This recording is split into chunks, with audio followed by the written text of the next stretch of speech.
వచ్చిన వారికి వేదిక మీద ఉన్నటువంటి ఎందుకంటే ఆయన స్పీకర్గా విద్యలు 13 కట్టించారండి.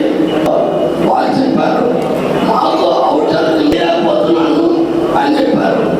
మరి అదే ఆ సైడ్ వాసుకి మరి వాడల నుంచి అలాగే తెలుగుదేశం జనసేన బీజేపీ చాలా రోజుల నుంచి సత్యనారాయణ గారు నాకు సుపరిచితులు. బాబులాల్ గారు కానీ, శంకర్రావు గారు కానీ, నేమి జైన్ గారు కానీ, వీళ్ళంతా ఒక కుటుంబంలాగా. నాకు మీలో నచ్చేది ఎక్కువగా ఏంటంటే మీరు కష్టపడి చేసుకునే వ్యాపారంలో సమస్యలు సృష్టించకపోతే చాలు. ప్రభుత్వం నుంచి మేము అందించాల్సిన సహాయం ఏంటి అంటే నంబర్ 1, మిమ్మల్ని ఎక్కడ కూడా మీ వ్యాపారంలో ఇబ్బంది పెట్టకుండా మీ వ్యాపారాలు సజావుగా జరిగే విధంగా, మీకు ఒక కాన్ఫిడెన్స్, ఒక ధైర్యం ఉండే విధంగా, ఒక ప్రశాంతమైన వాతావరణం ఉండే విధంగా, ఎక్కడ కూడా అనవసరంగా అధికారులు కానీ ఇతరులు కానీ వచ్చి కలుగ చేసుకొని కావాలని హెరాస్మెంట్ లేకుండా ఉండాలనేది మీరందరూ కోరుకుంటారు. దానికి మొట్టమొదటి నేను మీకు ఇచ్చే హామీ అదే. ఎట్టి పరిస్థితుల్లో కూడా ఎవరైనా సరే మిమ్మల్ని ఇబ్బంది పెట్టకుండా, మిమ్మల్ని అనవసరంగా హారాస్మెంట్ చేయకుండా చూసుకునే బాధ్యత ఒక శాసనసభ్యుడిగా రేపటి రోజున ఎన్నికైన తర్వాత అది తొలి బాధ్యతగా నేను భావిస్తాను. తప్పకుండా మీ వెంట నేను నిలబడతాను ఈ విషయంలో అని చెప్తున్నాను. తెనాలిలో డెఫినెట్గా వర్షాలు పడినప్పుడు డ్రైన్స్ అనేది చాలా ఇబ్బందికరమైన పరిస్థితులు మీరు చూస్తూనే ఉంటారు. బోస్ రోడ్ ఏ విధంగా, నేను గత 3-4 సంవత్సరాల నుంచి తెనాలికి వచ్చినప్పుడల్లా నాకు చాలామంది చెప్పేది, నేను కూడా చూసింది 2-3 సందర్భాల్లో కార్లు కాస్త బోట్లలాగా మారిపోయినాయి.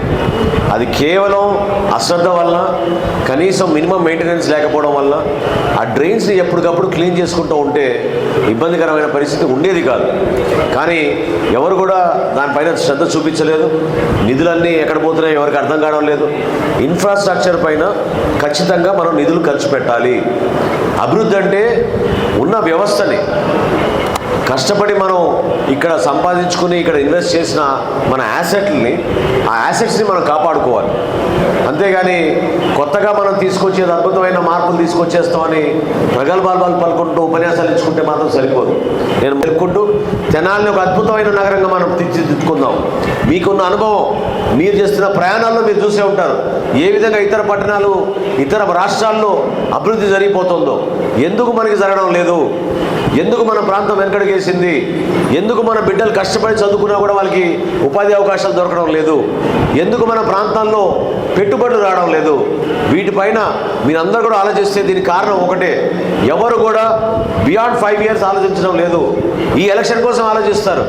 ఈ ఎలక్షన్లో నేను గెలిస్తే నేను ఎమ్మెల్యే అయిపోతే చాలా అనుకుంటారు. అంతేగాని ఒక తరానికి ఉపయోగపడాలి, భవిష్యత్తుకు ఉపయోగపడాలి, మన ప్రాంతానికి మనం మంచి పేరు తీసుకురావాలని తపనతో పనిచేసే వ్యక్తులు రాకపోవడం వలన ఇంత నష్టం జరిగింది మనకి. ఒక నమ్మకంతో మీరు చేస్తున్న ఈ ప్రయాణంలో ఈరోజు నాకు ఈ అవకాశం కల్పించారు మిమ్మల్ని అందరికీ కలవడం. నేను మనస్ఫూర్తిగా నేను మీకు అండగా నిలబడతాను. ఒక భరోసా కూడా ఇస్తున్నాను మీకు. ఎక్కడ కూడా అవినీతి లేకుండా, ఎక్కడ కూడా ఒక చిన్న పొరపాటు లేకుండా, ప్రజాస్వామ్యబద్ధంగా, నిజాయితీగా, మీకు ధైర్యం నింపే విధంగా మీరు వ్యాపారం చేసుకునేటట్టు మేమందరం కూడా మీకు అండగా నిలబడతాం. అందులో ఏ మాత్రం కూడా డోకా లేదు. ఏ మాత్రం